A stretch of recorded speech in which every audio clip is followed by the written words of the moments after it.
रावण को इस चीज के बारे में पहले से ही पता था कि ग्रहों की मार से कोई बच नहीं सकता है। तो उसने क्या किया, ग्रहों को बंदी बनाने के लिए एक षड्यंत्र रचा, जिसमें उसने सारे ग्रहों को बुलाया और सारे ग्रहों को जो न्योता दिया और दावत के स्वरूप में उन सबको बुलवाया और उनको बुलवाकर उनको सबको अपने तंत्र विद्या से बंदी बना लिया और बंदी बना करके अपने लंका में ही रख लिया। जब सारे नवोग्रह बंदी के रूप में लंका में रहने लगे, दुख और आर्त से अब ये सोचने लगे कि हे भगवान, हम लोग तो ग्राह हैं, लोगों के जीने और मरने तक का पूरा ब्यौरा हमारे पास होता है। शनिदेव ने कहा कि मैं तो धर्म के रूप में प्रवर्तित हूँ, अच्छे बुरे कर्मों का दंड देता हूँ और आज मुझे ही दंड मिल रहा है। बृहस्पति जी बोले, मैं तो देवताओं का गुरु हूँ और मुझे ही छुड़ाने में देवता समर्थ नहीं है। ऐसे कैसे शिष्य हैं जो अपने गुरु को मुसीबत में पूछते भी नहीं हैं। और अच्छा बुरा मुझे भी ज्ञान है, परंतु आज मेरी दैविक शक्तियाँ किसी कार्य में नहीं आ रही। बुद्ध बोले, मैं इतना चमकीला ग्रह हूँ, सब कुछ शांत भाव से सहता हूँ, फिर भी मुझे यह दुष्टता स्वीकार करनी पड़ रही है। इसी प्रकार सारे ग्रहों का रो रो के बुरा हाल है। उल्टे लटका दिए शनिदेव महाराज को, बृहस्पति को भी। इस तरीके से सबको बंदी बना के उन्होंने रख लिया। और फिर रावण अट्टहास करता हुआ, हंसता हुआ बोला कि कहो ग्रहो, कैसा तुम लोगों का हाल है, क्या है?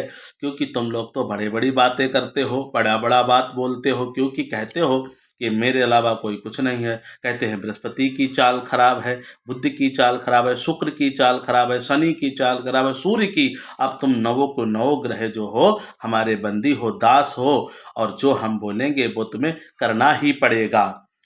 अब ग्रह चुपचाप, क्योंकि जो जो भी शक्ति रावण पर चलाते थे वो पलट कर उन्हीं पर असर करती थी।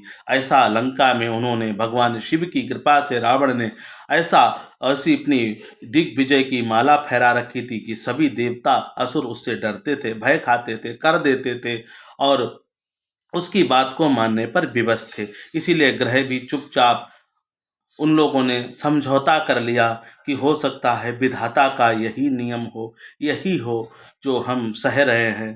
तब एकांत भाव में हनुमान जी महाराज को देवऋषि नारद जी ने आकर सारा ब्यौरा बताया कि प्रभु श्री राम चंद्र जो हैं लंका पर चढ़ाई करने की सोच रहे हैं, रावण से विजय प्राप्त करने की सोच रहे हैं। और रावण ने तो पासा ही पलट दिया, जितने भी ग्रह थे सबको बंदी बना लिया है। तो भगवान का जो है युद्ध युद्ध में जो विजय है बड़ा ही मुश्किल कार्य लग रहा है। तो हनुमान जी ने कहा कि क्या करना चाहिए। तो देवर्षि नारद जी ने सुझाव दिया कि राम को ग्रहों की भी कृपा प्राप्त होनी चाहिए। ऐसे तो वो चराचर के नायक हैं, उन्हें किसी ग्रह की कोई आवश्यकता नहीं है, परंतु फिर भी यदि हो सके तो तुम जाकर के उन ग्रहों को वहाँ से मुक्त कर दो। और अगर मुक्त कर सकते हो तो यह जो है रावण के विपरीत होगा, राम के अनुकूल होगा। ऐसा उन्होंने सोचकर हनुमान जी को ये सारी व्यथा सुनाई। तो हनुमान जी को सुनकर बहुत दुख हुआ कि उसमें हमारे सूर्य गुरु भी हैं। यह सोचकर उन्होंने, हनुमान जी महाराज ने लंका में प्रवेश किया। सब जगह देखा तो सारे ग्रह देखते हैं स्तंभों से बंधे हुए हैं। उन्होंने जाकर देखा और जय श्री राम का नारा लगाया।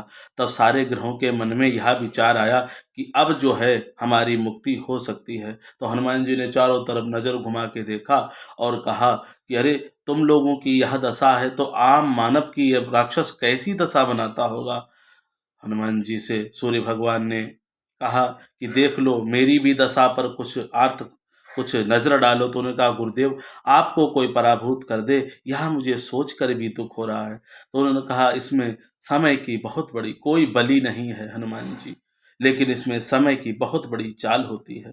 अब हम जो है इतने बड़े राजा होते हुए, इतने बड़े ग्रहों के राजा होते हुए भी यहाँ एक निशाचर के यहाँ बंदी हैं।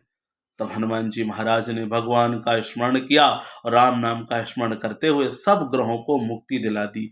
और जिन ग्रहों को ऐसी तंत्र विद्या से बंधे हुए थे कि कोई भी मुक्ति दिलाने में समर्थ नहीं था। हनुमान जी महाराज ने उन लोगों को मुक्ति दिला दी और वह ग्रह अपने अपने लोक में जाते हुए राम को विजय का आशीर्वाद दिया और हनुमान जी महाराज को किसी भी ग्रह को ना सताने का आशीर्वाद दिया और कहा कि यदि आपकी कोई पूजा सेवा करता है तो उन पर 9 ग्रहों की कृपा होगी और कोई भी चना और गुड़ मिक्स करके आपको चढ़ाता है तो फिर सारे ग्रह उसके अनुकूल हो जाएंगे। श्री हनुमान जी महाराज का यह आशीर्वाद सभी के जन जन तक पहुंचाने के लिए हमने ये कथा आपको सुनाई है। इससे आपका कल्याण होगा। इस कथा को सुनने से 9 ग्रह शांत होते हैं। जय श्री सीताराम।